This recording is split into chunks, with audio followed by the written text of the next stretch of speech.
नमस्कार, मेरा नाम सुसन्ना एक्का है और आज के इस वीडियो में मैं आप लोगों को ऐसा वचन बताने के लिए जा रही हूँ जो आपने कभी नहीं सुना होगा ना कभी देखा होगा, क्योंकि आपके मन में बहुत सारे प्रश्न हैं बाइबल में लिखी बातों को लेकर के। तो उसमें से मैं आपको कुछ प्रश्न का उत्तर दूंगी, इसलिए इस वीडियो को पूरा ज़रूर देखिएगा। अगर आप पहली बार मेरे इस चैनल पर आए हैं तो ज़रूर सब्सक्राइब करें, वीडियो को शेयर कर दीजिएगा ताकि परमेश्वर का वचन पूरी दुनिया में फैल सके। बाइबल में मीका 7 अध्याय उसका 5 आयत से पढ़ेंगे तो लिखा है, मित्र पर विश्वास मत करो, परम मित्र पर भी भरोसा मत रखो।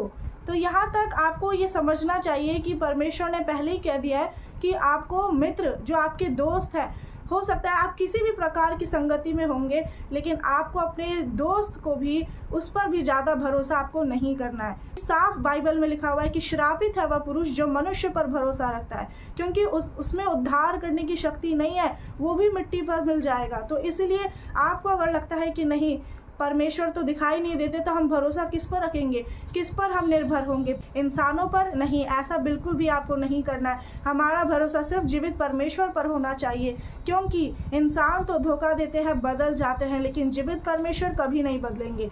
तो इसीलिए आपको देखना है कि आप अपने मित्र पर भरोसा रखते हैं या फिर इसमें लिखा है परम मित्र पर भी भरोसा मत रखो। जो परम मित्र का मतलब है जो सबसे ज़्यादा आपके लिए प्रिय दोस्त है, जो आपके बेस्ट फ्रेंड है। आज आपने अपने बेस्ट फ्रेंड किसी इंसान को बनाया हुआ है या फिर यीशु मसीह को, आपके ऊपर ये निर्भर करता है। क्योंकि अगर आपका जो बेस्ट फ्रेंड जिसके साथ आप सारी बातें शेयर करते हैं, आपको नहीं पता कि वही आपको गड्ढे में गिरा सकता है, वही आपको गलत रास्ते पर लेकर जा सकता है, क्योंकि वचन साफ कहता है कि बुरी संगति अच्छे चरित्र को बिगाड़ देती है। तो आप किस संगति में है, ये वचन से आपको खुद को जांचना है, परखना है कि कहीं आप गलत रास्ते पर तो नहीं जा रहे हैं, और अपनी संगति को सुधारिए और जितना हो सके परमेश्वर के साथ वक्त बिताइए, क्योंकि यीशु ही आपके बेस्ट फ्रेंड है, वो आपके प्रिय मित्र है।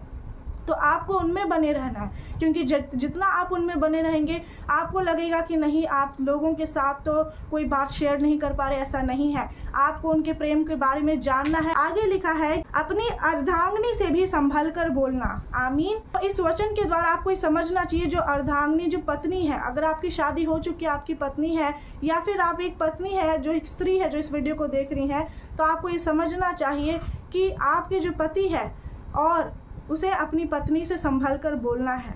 एक पति को पत्नी से संभल कर बोलना, इसका मतलब परमेश्वर यहाँ पर इतना तक बोल दे रहे हैं जैसे आप पूरा भरोसा करते होंगे अपने पत्नी या पति पर। अच्छी बात है कि आप लोग साथ रहते हैं, क्योंकि परमेश्वर ने ही पति पत्नी को एक होने के लिए बनाया है, कि वो दो नहीं एक है। लेकिन इसका मतलब ये नहीं कि आप अपने पति या पत्नी का जो एक दर्जा होता है, स्थान होता है, वो परमेश्वर से भी ज़्यादा बढ़कर समझे। जिस दिन ऐसा करेंगे तो हो सकता है कि उनमें से कोई एक ही आपको परमेश्वर से दूर कर दे और आप मार्ग भटक जाए और आप अनंत आग में डाल दिए जाए। अब मैं जो आगे वचन बताने के लिए जा रही हूँ, इससे आप समझ जाएंगे कि आपके दुश्मन कौन है। आपको लगता होगा कोई बाहर वाला है, दुश्मन कोई बाहर वाला नहीं है। आज हम परमेश्वर के वचन से जानेंगे कि आपके, मेरे, हम सब के दुश्मन कौन हैं, क्योंकि परमेश्वर आदि से अनंत काल तक हैं और वो जानते हैं कि किस इंसान के जीवन में कैसी बातें होती है, और इसलिए सब कुछ बाइबल में दिया हुआ है। तो आपको इधर उधर भटकने की ज़रूरत नहीं है।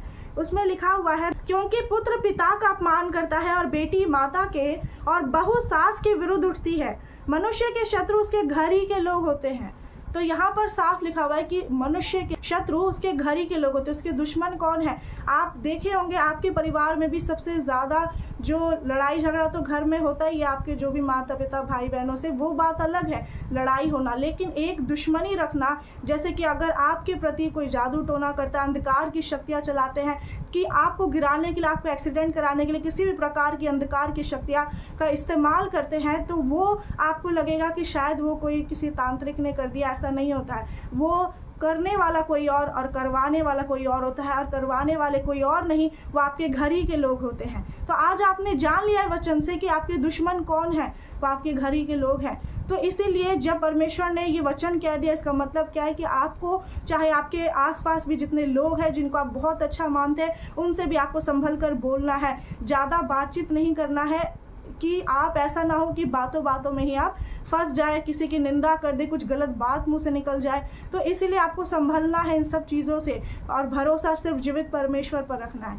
आगे लिखा हुआ है, परंतु मैं तो यहोवा की ओर ताकता रहूंगा, मैं अपने उद्धारकर्ता परमेश्वर की बाट जोहूंगा, मेरा परमेश्वर मेरी सुनेगा। इसलिए आपको विश्वास करना है कि सिर्फ परमेश्वर ही है जो आपकी मदद करेंगे, आपकी प्रार्थना को सुनेंगे। जब जब आप उनके पास जाएंगे या फिर अगर आप मुसीबत में भी होंगे और आप उनको पुकारेंगे, तो परमेश्वर साफ कहते हैं भजन संहिता 50:15 में, संकट के दिन मुझे पुकार, मैं तेरी सुनकर छुड़ाऊंगा और तू मेरी महिमा करने पाएगा।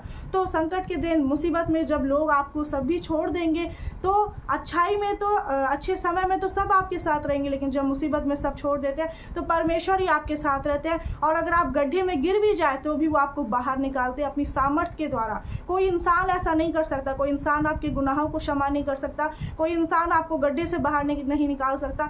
सिर्फ जीवित परमेश्वर ही है जो ये अद्भुत काम करते हैं, और वो ही आपका उद्धार करेंगे यीशु मसीह के नाम में। तो इसमें लिखा हुआ है, मैं अपने उद्धारकर्ता परमेश्वर की बाट जोहता रहूंगा। तो आपको किसकी बाट जोहना है? परमेश्वर की बाट जोहना है। उनमें धीरज रखना है कि परमेश्वर आपके लिए जो कुछ करेंगे, जो आपके काम अभी भी नहीं बन रहे, शादी नहीं हो रही, नौकरी नहीं लग रही, जो कुछ भी अभी तक रुका हुआ है, वो सब कुछ सही समय पर पूरा होगा। तो आपको परमेश्वर की बाट जोना है, किसी इंसान पर डिपेंड नहीं रहना है। और इसीलिए जितने यहोवा की बाट जोते हैं वे नया बल प्राप्त करेंगे।